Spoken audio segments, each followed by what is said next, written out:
పోలీసుల గురించి ఎప్పుడైనా ఆలోచించిండి ఆ కేసీఆర్ అంటాడు. నవ్వు వస్తుంది. నేను నిజంగా మీతో అబద్ధం ఆడతలేను. ఐఎమ్ నాట్ లయింగ్ లై. నిజం చెప్తా ఒకటి. మొన్న ఏమైంది, జగదీష్ అన్నని సస్పెండ్ చేసాం. మేమందరం పోయి 125 అడుగుల అంబేద్కర్ ముందు ధర్నా చేసినాం. ధర్నా చేస్తే మమ్మల్ని అరెస్ట్ చేసిండ్రు. అరెస్ట్ చేసి పోలీస్ వ్యాన్లు ఎక్కించుకొని ఈ భవన్కు తెస్తుంది. నాతో పాటు సునీతా లక్ష్మారెడ్డి ఎమ్మెల్యే ఉంది, కోవలక్ష్మి గారు, ఇంకొంతమంది ఎమ్మెల్యేలు ఉన్నారు ఆ బస్లో. అక్కడ ఒక పోలీస్ ఆఫీసర్ హరిషన్న జరం అది అడగవావే అన్నాడు. ఏంటిది అన్న. ఈ గవర్నమెంట్ వచ్చినాక 4 సరెండర్ లీవ్ పెండింగ్ పడ్డదే, అది వస్తే 1,10,000 వస్తుంది, నాకు పిల్లల ఫీజు కట్టేది ఉందే, తిప్పలైతుందే, ఇక నువ్వైతేనే గట్టిగా అడుగుతావన్నా, జర అడగవా అన్న అసెంబ్లీలో. అప్పుడు బీఆర్ఎస్ ఉండగా పక్కా పడుతుండే 3 నెలల కోటి సరెండర్ లీవ్ వచ్చు, వీళ్ళు వచ్చినప్పటి నుంచి 4 సరెండర్ లీవులు పెండింగ్ పడ్డాయన్న అన్నాడు అని తన ఆవేదన వ్యక్తించి. ఇంకో హోంగార్డు ఉన్నాడు అన్ననే, మా జీతం రాలేదే ఇంకా ఈ నెల, జర జీతం చెప్పవా అన్న, జర అడగవా అన్న అసెంబ్లీలో అని ఇంకొక హోంగార్డు నన్ను అడుగుతున్నాడు. అట్లనే కొద్దిగా ముందుకు వచ్చినాక ఇది వచ్చింది, ఈ పోలీసు కమాండ్ కంట్రోల్ రూమ్ వచ్చింది. అది చూసుకుంటూ కళలో కూడా అనుకోలేదే అమెరికాలో కూడా ఉంటుందో ఉండదో ఇటువంటి కమాండ్ కంట్రోల్ కట్టిండన్నా కేసీఆర్, ఏం కట్టిండన్నా అని ఈ నిర్ణయాల్లో రేవంత్ రెడ్డి వచ్చి నిల కూర్చుంటుండే అంటూ ఎవరన్నది మాట. మమ్మల్ని అరెస్ట్ చేసి తీసుకొస్తున్న పోలీస్ ఆఫీసర్లు పాపం వాళ్ళ మీద ఏమైనా కేసు పెడతాడో ఏందో మళ్ళా టీవీలు చూసి. కానీ ఆ హోంగార్డు మా బాధ చెప్పుకుంటుంది. ఇది ఈయనకట పోలీసు వాళ్ళ మీద ప్రేమ ఉందట. నువ్వు వచ్చిన తర్వాత ఆరోగ్య భద్రత మాయమైపోయింది. పోలీసు కుటుంబాలకు భద్రత లేకుండా చేసినావు మిస్టర్ రేవంత్ రెడ్డి. ఆనాడు కేసీఆర్ ఉండగా ఆరోగ్య భద్రత పెట్టి భార్య పిల్లలకు తల్లిదండ్రులకు కుటుంబ సభ్యులకు ఎవరికి ఏ ఆపద వచ్చినా చక్కగా పోయి ఆసుపత్రిలో ₹1 కట్టకుండా వైద్యం చేయించుకొని వచ్చిండ్రు. కానీ ఇలా అదే పోలీస్ కుటుంబాలకు భద్రత లేకుండా చేసిన వాళ్ళ జీవితానికి ఆరోగ్య భద్రత మాయమైపోయింది రేవంత్ రెడ్డి. వాళ్ళ సరెండర్ లీవ్ పైసలు వస్తలేవు, వాళ్ళ టీఏలు వస్తలేవు, స్టేషన్ అలవెన్స్ వస్తలేదు.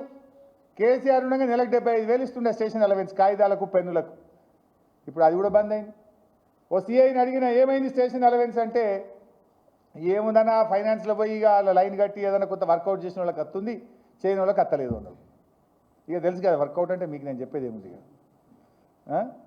అసలు ఈ రాష్ట్ర దేశ చరిత్రలో పోలీసు వాళ్ళ భార్యలు వచ్చి ధర్నాలు చేసినారు ఎక్కడైనా? సెక్రటరియట్కి వస్తే పోలీసు వాళ్ళ భార్యలను పోలీసు వాళ్ళే అరెస్ట్ చేసిండ్రు. తమ భార్య పిల్లల్ని తామే అరెస్ట్ చేసుకునే దుస్థితి రేవంత్ రెడ్డి కదా తెచ్చింది. ఈయనకట పోలీసు వాళ్ళ మీద ప్రేమ ఉందట. పాపం 30 మందిని డిస్మిస్ చేసిండు సర్వీస్కి. ఏమడిగిండ్రు వాళ్ళు? నువ్వు ఎన్నికల్లో ఇచ్చిన ఏక్ పోలీసింగ్ను అమలు చేయమన్నారు.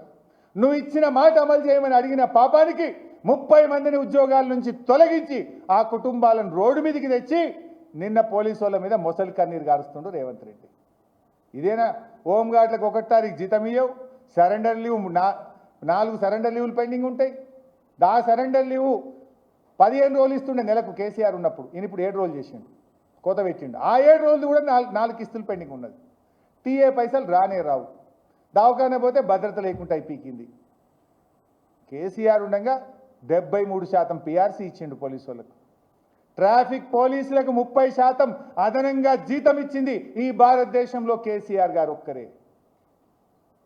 హోంగార్డుల జీతం 2 అంతలు చేసింది కేసీఆర్ గారు. నువ్వేం చేసినావా పోలీసు వాళ్ళకు? వాళ్ళకి నేనేందో ఎప్పుడో స్కూల్ పెట్టాడు, రేపటికి పెట్టబోయే స్కూల్ గురించి నిన్న డబ్బా కొడుతుండే అసెంబ్లీలో. అది పెట్టింది లేదు, ఒకరు చదివింది లేదు. మరి మేము గిన్ని చేసినాం, మరి మేమేంది చెప్పాలి? అధునాతనమైన వాహనాలు ఇచ్చి, అధునాతనమైన స్టేషన్ భవనాలు కట్టి, 33% మహిళా రిజర్వేషన్ ఇచ్చి పోలీసుల ఆత్మ గౌరవాన్ని పెంచింది కేసీఆర్ కదా. నువ్వు ఏమిచ్చినావు పోలీసు వాళ్ళకు? ఉన్నాయి బంద్ పెట్టినావు. స్టేషన్ అలవెన్స్ బంధు, టీఏ బంధు, సరెండర్ లీవ్ బంధు, ఆరోగ్య భద్రత బంధు ఉన్నాయి. కోత పెట్టినవు తప్ప నువ్వు చేసింది ఏమైనా ఉన్నదా? నా మాట వింటలేరా పోలీసు వాళ్ళు? నీ మాట నేను అసెంబ్లీలో వినలేదా? మమ్మల్ని అరెస్ట్ చేసి తెచ్చే పోలీసు వాళ్ళే మాకు చెప్తుండ్రు, హరీష్ అన్న అసెంబ్లీలో జర రేవంత్ రెడ్డిని అడుగు అంటుండ్రు.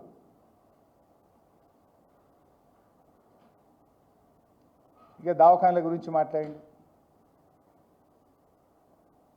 అసలు దవాఖాన్ల గురించి నవ్విపోదురు కాక నాకేమి సిగ్గు అన్నట్టున్నది మీ వ్యాఖ్యలు. ఆనాడు బీఆర్ఎస్ హయాంలో పోదాం పద బిడ్డ సర్కారు దవాఖానకు అనుకుంటా బయలుదేరిండ్రు. మళ్ళీ కాంగ్రెస్ వచ్చింది, 'నేను రాను బిడ్డో సర్కారు దవాఖానకు' అనే పరిస్థితి వచ్చింది. కాంగ్రెస్ వచ్చింది, మళ్ళీ డెలివరీలు తగ్గినాయి, సి సెక్షన్ రేట్ పెరిగింది, గోళీలు ఎర్రగోలి పచ్చగోళీ తప్ప గోళీలు దొరకలేవు, దూది లేదు సూది లేదు, సర్కార్ దవాఖానలలో మంచాలు లేవు,